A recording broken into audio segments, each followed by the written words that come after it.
Bonjour à tous, dans cette vidéo, on va s'intéresser à un thème que ça fait un moment que je souhaite évoquer, à savoir les polynômes et fonctions polynomiales. Quelle est la différence? C'est quoi? Qui c'est quoi? Voilà.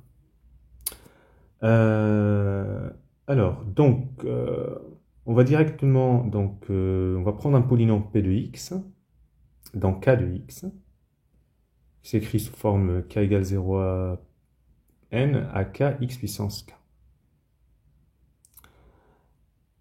Et à ce polynôme-là, on va associer la fonction polynomiale. Alors, on va regarder la différence. Donc, on va noter p tilde qui va de k dans k. Donc, k dans k, c'est des scalaires ici. Hein? K à p tilde de x.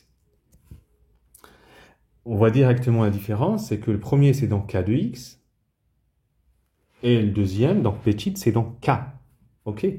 Donc, ce qu'il faut savoir, c'est que vous avez une application qui est un morphisme d'algèbre, de K-algèbre, qui va de K de x dans les fonctions à coefficient dans K, hein, donc qui a P associé à la fonction polynomiale. Alors ce morphisme de K-algèbre, donc son image, c'est justement l'algèbre des fonctions polynomiales à coefficient dans K. Alors, il s'avère qu'en fait, ce morphisme n'est pas injectif. On va voir, par exemple, regardez, si je prends K, c'est Z sur 2Z. Donc, c'est les classes modulo 2. Voilà, il y a 0 et 1. Si je prends le polynôme P de x dans K de x, qui est x carré moins x, il est non nul.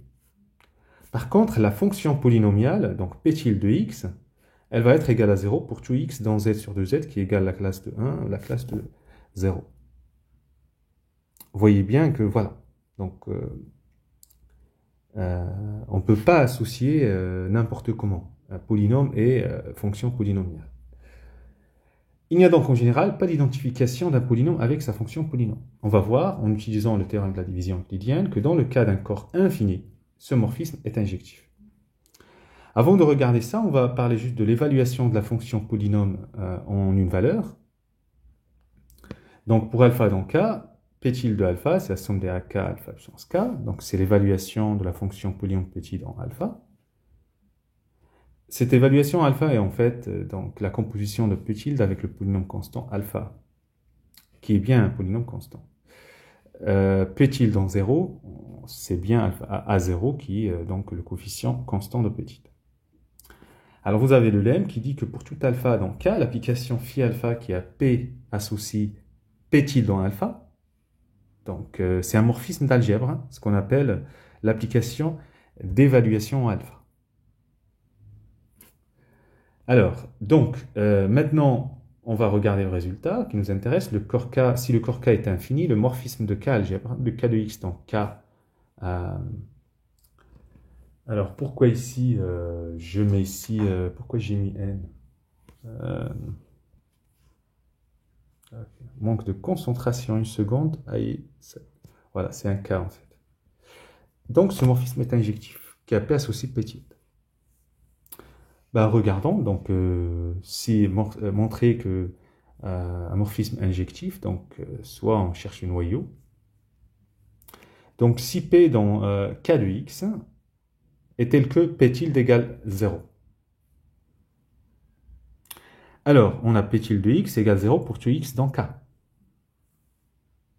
Normal. Et pour K infini, cela signifie quoi? C'est que P, le polynôme, a une infinité de racines. On sait que ça, c'est possible seulement si P est le polynôme nul. Voilà, donc c'est bien injectif.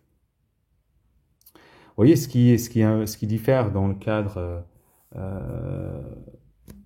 pour K infini, on peut donc identifier polynôme et fonction polynomiale. Mais ce résultat est faux pour un corps fini.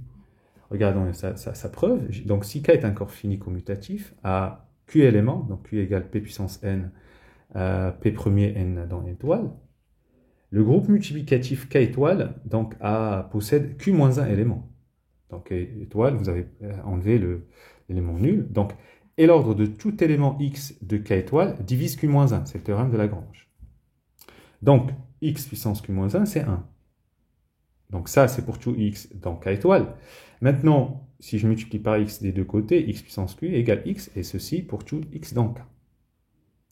Alors, ceci va signifier que la fonction polynôme, p tilde, associée au polynôme p de x égale xq moins x, est la fonction nulle, parce que prenez là, dans cette partie-là, xq moins x, ça va faire 0, pour tout x donc. Alors que le polynôme n'est pas nul. Vous voyez bien que le résultat tombe à l'eau quand le corps est fini. Alors, pour finir, donc on va parler de polynôme scindé, donc P dans K de X, on dit que P est scindé sur K s'il est constant ou bien de degré n supérieur ou égal à 1 et admet R racines distinctes, alpha 1 jusqu'à alpha R dans K, de multiplicités respectives M1 jusqu'à MR, avec la somme des multiplicités, c'est la dimension, c'est le degré du polynôme. Et voilà. Et si tous les MI sont égaux à 1, on dit que le polynôme est scindé à racine simple. Alors un exemple classique, un polynôme scindé non constant de la forme donc P de x, ça va être lambda fois le produit de k égale 1R, x moins alpha k, absence mk. Avec lambda différent de 0 constante, les alpha k sont scalaires 2 à 2 distincts, et les entiers mk sont des entiers non nuls. Et parler de ça sans parler de corps algébriquement clos, c'est dommage. Donc, juste une définition, on dit que le corps K est algébriquement clos si tout polynôme P dans K de X est scindé sur K. Voilà. Pour ça, on dit C est algébriquement clos. Parce que tout polynôme admet au moins une racine. Voilà. Ce qui n'est pas le cas pour R, par exemple. Voilà, allez, on va s'arrêter là. Bon courage.